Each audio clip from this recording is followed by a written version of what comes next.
we go. Okay, so far what we've done is we've been practicing all the skills that we need. Things like getting the biting point, understanding about blind spot checks, and knowing where the signal is. Now we're going to tie it all up together because we're actually going to look at moving off and stopping to do it properly. So you'll notice at the bottom of the picture, there's lots of different things here. When you first pull away from the curb, the examiners will expect you to do several things in a set order. And there's two ways you can remember it, either the word pom or the word posh. Now they're both pretty similar because the first two letters are the same. So you're going to get your feet ready, you're going to prepare your feet. In other words, that biting point that we've been practicing.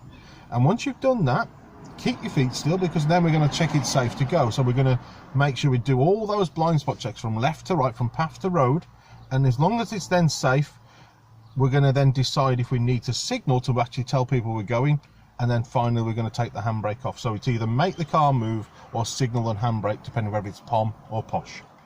Now, today I'm going to make you put the signal even if it's empty, because basically we want to make sure that we get the practice in to know how to do it. But as you get better and better, you'll decide. And so if there's nobody about, you don't need to signal. But once you've got all that done, the car should stay completely still because you're on the biting point. Now, to get us moving, all you need to do is raise that clutch very, very slowly until you see the car moving. And then keep your left foot still, because you need time to control that car to make it move. As you get better and better, you'll know how to release that clutch nice and smoothly, but that will come with experience and lots of goes. But today I'll just ask you to keep your left foot still when you see the car go. Now, once you get going, we need to actually not drive next to the curb like we are now. We need to move into what they call the driving position. And the ideal place to be is 1 meter from the curb. So, and any other obstruction. So if we see a parked car, we'll aim to be the same distance. And so all we're going to do roughly is imagine that when we're doing this, it's roughly about half a window's width. So that's the sort of gap that you want away from the curb. There's other ways you can judge it. On this road, you've got a white line at the top of the road that you can see. Be outside of that. If you've got drains, again, if you're hitting them, you're too close. So we're going to get you into a position that's 1 meter from the curb.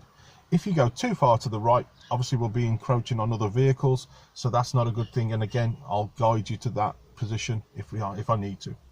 Now, to get that steering done, you actually need to turn the wheel 3 times.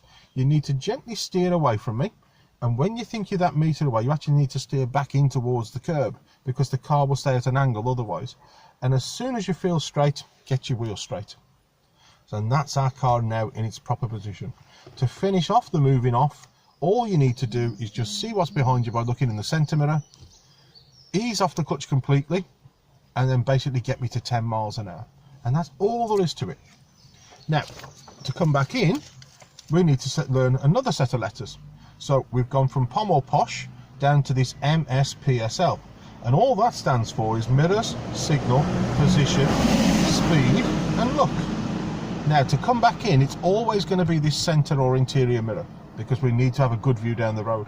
But we're also going to check to the left to look for that bob or boy on a bike. So when you do all of that, we also need to tell people we're going to come back into the left. So again, we're going to put a left signal on. If it is empty though, again, you've got to work out if a signal benefits somebody. Today, I am going to make you put it on every time.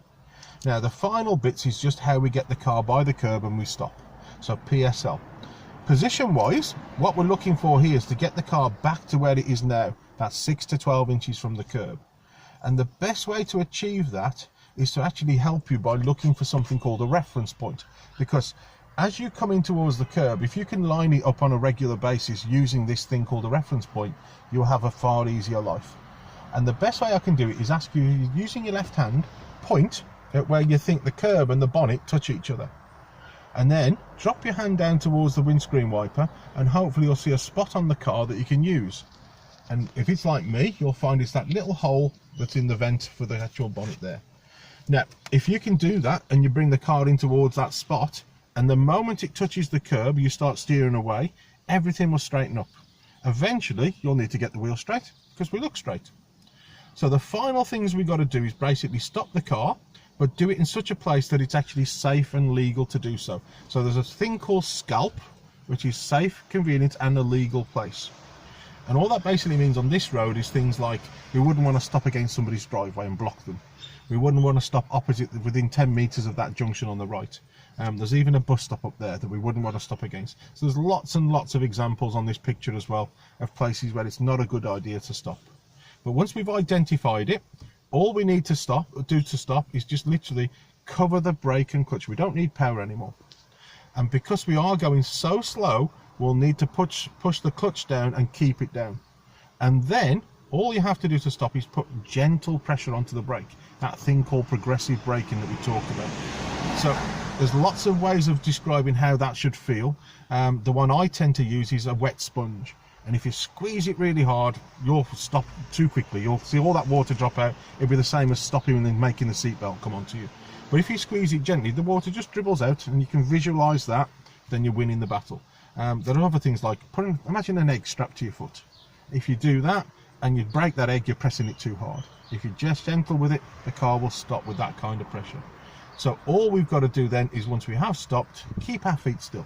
Don't let go of the pedals until we've secured the car, which means in this one, putting the handbrake back on, taking it out of gear, and if that indicator was still on, just get rid of that. And only then can you let go of the pedals and relax. And hopefully we'll have a nice positive outcome. So are you ready to have a go?